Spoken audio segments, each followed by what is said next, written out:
Dans un bâtiment d'habitation, les nuisances sonores sont multiples. Elles peuvent empoisonner la vie des occupants et avoir des répercussions sur leur santé. 85% des Français disent ainsi être gênés par les bruits de leur logement.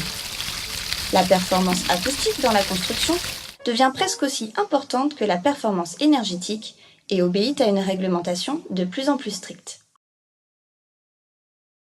Depuis le 1er janvier 2000, la loi prévoit ainsi 2 niveaux d'isolement normalisés pour les bruits d'équipement. Les permis de construire, demandés depuis le 1er janvier 2013 pour les bâtiments de plus de 10 logements et les maisons individuelles attenant à un local d'activité, obligent le maître d'ouvrage à fournir une attestation acoustique. Reposant sur un autocontrôle, ce document atteste que la qualité acoustique a bien été prise en compte depuis la phase d'étude et que les mesures acoustiques obligatoires ont été réalisées à l'issue des travaux.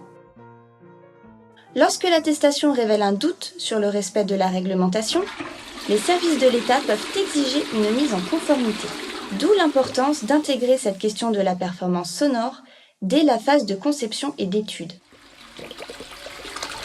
Pouvant atteindre un niveau supérieur à 60 décibels, les chutes d'évacuation d'eau constituent une des principales sources de nuisances sonores dans les bâtiments.